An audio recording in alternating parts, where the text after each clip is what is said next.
to it as a refocusment. I want you to think about that phrase. I kind of like that. What do you say to someone that radically changes your life for the better?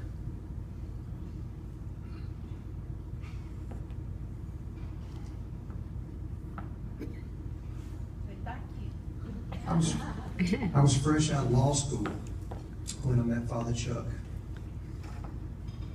And I knew the Lord, but I didn't profess it. And if he met me, he really had no idea if I was a Christian or not. And now all these years have passed, and I'm proud to tell you that my knowledge and love of the Lord is stronger than I ever dreamed it could be.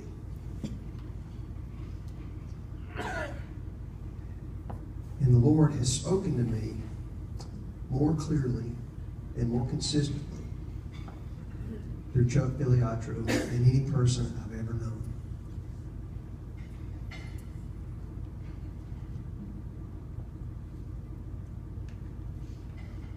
When I first sat down and started thinking about what I'd say here today, I started making a list of all the moments and great times with Father Chuck.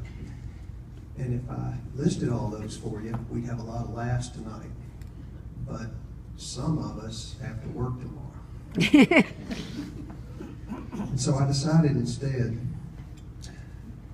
rather than itemizing all the priceless moments, although I may have to mention a few of those, instead I'd share with you 3 general observations of what we can learn from this man.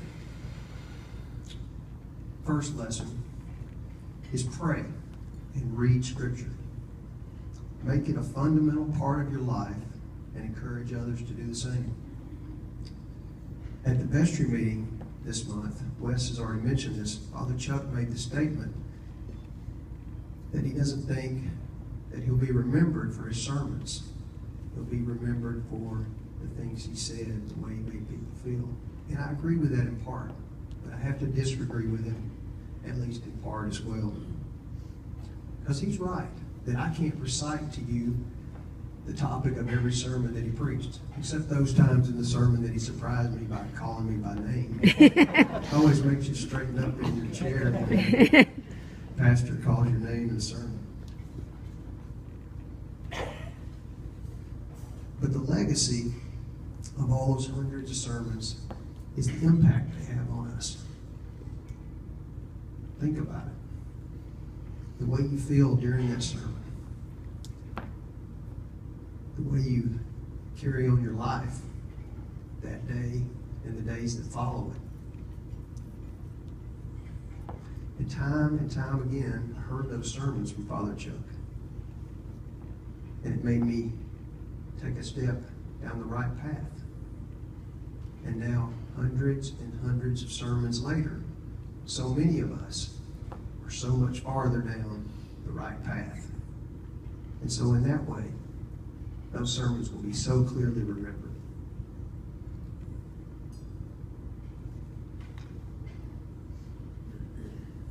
But beyond the pulpit, and in all aspects of his life, Father Chuck set the example of prayer and Scripture.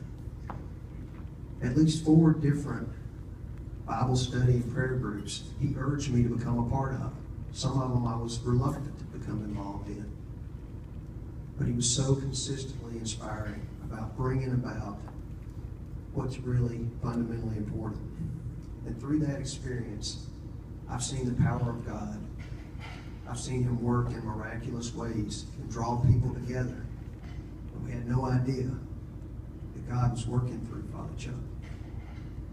So the first lesson is pray and read Scripture and encourage others to do the same.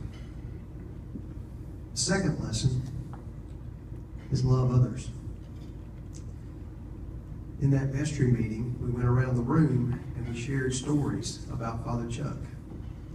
And I was surprised, and maybe I shouldn't have been, but all the stories, starting with Angela, were my stories, the very same ones, and the ones you've already heard tonight. Every significant event in our lives births, deaths, weddings, baptisms. When you look back at your photos, there's Father Chuck.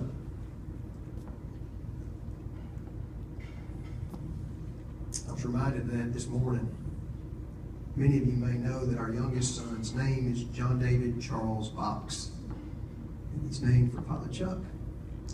And if you saw John David when he took the flower up and put both arms around Father Chuck, you see that love and that strong feeling that my children have for this man. It's just special and unique. So the second lesson is love others. The third lesson is be an example. And this observation really is bound up in the previous two. I read once that we shouldn't tell our children how to live their lives. We should live our own lives and let them watch. And that's exactly how Father Chuck does things. It's the way he lives his life. Watching him live his life each day as a humble servant makes me long to live my life the same way.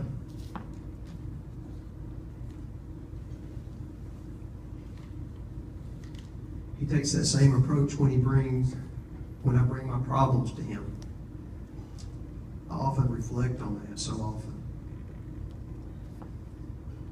And nearly every time I brought a problem to him, he didn't tell me what to do. But God spoke to me through him. And he said just the right thing that made me reflect and pray and make the right decision and make it in the right time. There's one time I can remember that he didn't do that. One time he told me exactly what I was to do, and he wouldn't have it any other way. As a result of some long problems, I planned not to invite my father to our wedding when Angie and I married. And Father Chuck said, "You must invite him. There's no other option. That's the end of the story." And you know, several years later, the day my dad died, I thought about that conversation with Father Chuck. What a gift it was to me that he was so insistent that I make that choice.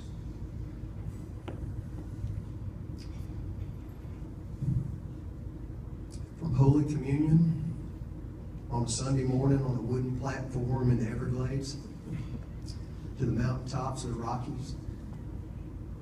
So many priceless moments, meals, parties, trips. Father Chuck has remained the example of how we should live.